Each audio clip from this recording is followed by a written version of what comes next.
안녕하세요. 백목사의 세상 읽기. 이번 시간은 피로 떠받쳐온 김일성 왕가의 숙청사라는 이야기를 나누고자 합니다. 자, 김일성은 해방 이후에 북한에 들어와서 소련파, 연안파, 갑산파, 국내파와 친위 세력까지 줄줄이 숙청을 했다. 자, 김정일은 삼천 계모까지 숙청을 했다. 심화조 사건으로 2만 5천 명을 제거했다. 자, 김정은은 고무부를 고사총으로 처형하고 아주 강도를 높여서 체제 몰락을 부를 수도 있다. 자, 북한 현대 정치사는 숙청의 역사라고 해도 무방할 정도로 피비린내 나는 처형과 암살이 반복됐다. 무자비한 숙청은 김일성과 김정일, 김정은 3대 세세 왕조를 떠받치는 핵심 수단이다. 자, 김일성은 1948년 북한에 공산주의 정권이 수립된 뒤 김일성 수령 유일체계가 확립된 1960년대 말까지 김일성은 정권 창출 공동 세력들을 제거하고 1인 독재를 공고히 하는 데 집중했다. 해방 직후 소련군을 등에 업고 북한에 들어온 김일성은 지지 기반이 약했어요. 당시 북한 지도부에는 소련파, 연안파, 갑산파, 군해파 등 4개 계파가 활동을 했었는데 정권 초반 북한은 이들 계파들의 연합정권 성격을 띄었어요. 김일성은 중국에서 활동했던 연안파 중심의 조선신민당과 남선노동당, 남노당 등을 통합해서 조선노동당을 창설하고 당 중앙위원회 위원장에 올랐어요. 이후 김일성은 1인 지배체제 확립을 위해서 각 계파들을 단계적으로 제거해 나갔던 것이죠. 1955년까지 박헌영, 이승엽 등 남노당 계열 간부들을 처형 작업이 이루어졌어요. 자, 미제의 간첩이다라는 명목을 내걸었죠. 유효 남침 실패로 자신의 정치적 위기를 모면하려는 목적이 강했다라는 것이죠. 또 소련파인 박창옥 전 내각 부수상이 남노당 제거에 앞장을 섰어요. 그는 허가이 등 같은 소련파 제거에도 관여를 했고, 그러나 박창옥도 김일성에게 결국 당했어요. 그는 1956년 8월 당 중앙위원회 전원회에서 김두봉, 최창익 등 연합파 손잡고 김일성이 독재 정면으로 도전하다가 반당 종파분자로 낙인 찍혀서 숙청이 됐던 것이죠. 김일성은 1958년 3월 1일 1차 당 대표자 회의를 계기로 연합파, 소련파는 물론 오기섭을 비롯한 국내파까지 모조리 제거했던 것이죠. 1960년대 들어와 김일성 친위 부대인 갑산파, 빠치산파만 남았죠. 김일성은 1967년 항일운동을 함께했던 노동당 2인자 박금철과 이효순 등 갑산파 주요 인물들도 제거됐어요. 이들은 자기 세력을 확장하려다 종파 분열로 몰렸죠.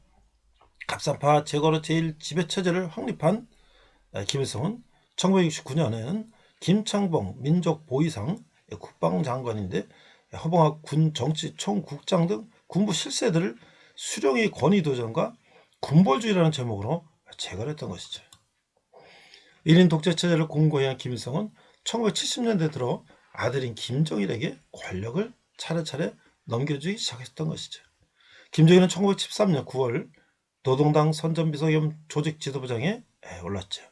이듬해 2월엔 당 중앙위원회에서 김정일을 후계자로 추대하는 결정서가 채택된 것이죠.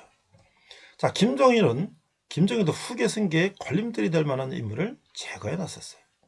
후계자 경쟁을 벌였던 삼촌 김영주를 자강도로 추방했고, 김영주를 추종했던 김동규 부주석과 류장식 대남비서 등도 숙청했어요.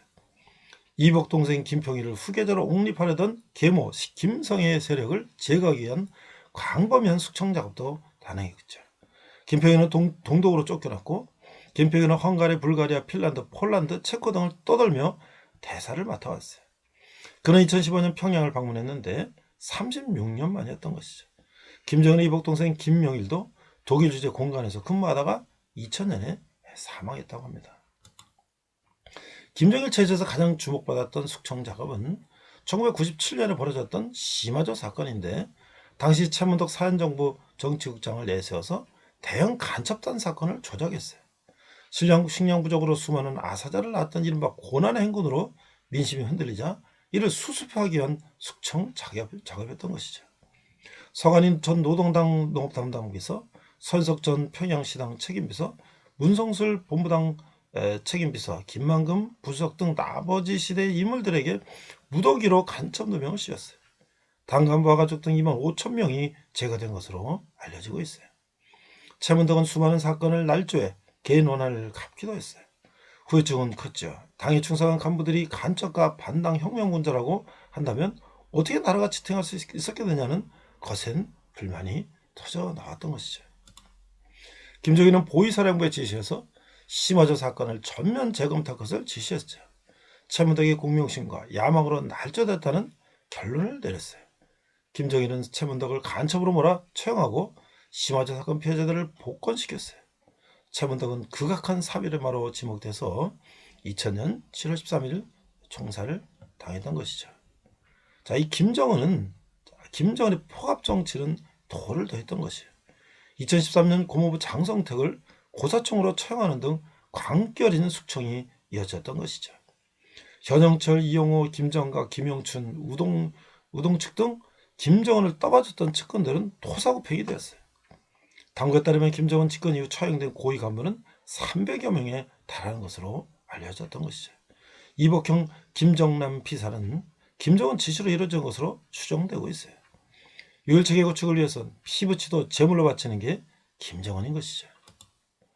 김정은은 아버지와 달리 중국도 의식하지 않는 듯 하는 것이죠. 중국이 경고에도 핵미사일 발사 실험을 강요했고 한미군사훈련 때 아버지 김정일은 꼭꼭 숨었는데 한반도에 출격한 미국의 스텔스기, 전략폭격기 등 무시무시한 전략 자산을 두려웠기 때문에. 근데 김정은은 한미훈련 중에 보란듯이 공개활동을 했지.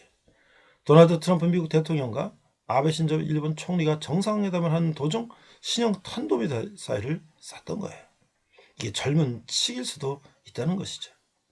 이 공포정치는 양날의 칼인 것이죠. 유일체제를 뒷받침하는 핵심 수단이지만 권력층 내부에서 불안과 동요가 일어나면 체제를 무너뜨리는 요인이 될 수 있는 거예요. 공포정치에 익숙한 의존한 독재자들의 말로는 한결같이 비참했다는 사실은 역사가 잘 말해주고 있어요. 김정은 체제의 몰락이 순식간에 올 수도 있다고 하는 것이죠. 이 공포정치의 젊은 치기가 합쳐진다면 핵 미사일 위협이 언제 닥칠지도 모를 일이라고 하는 것이죠. 이에 대한 철저한 준비와 대응책 마련은 필수적이다라고 하는 것이에요. 이 내용은 한경의 홍영식 선임기자의 기사를 인용했어요. 이 피로부터 바친 이 김일성 왕가의 수청사, 이 권력을 잡기 위해서 자기 동지까지도 처형하고 하는 이런 이 공포 정치의 결론은 결국 본인들도 몰락으로 간다.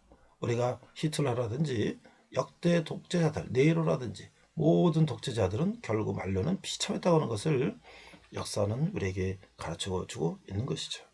이상 백목사의 세상 읽기였습니다.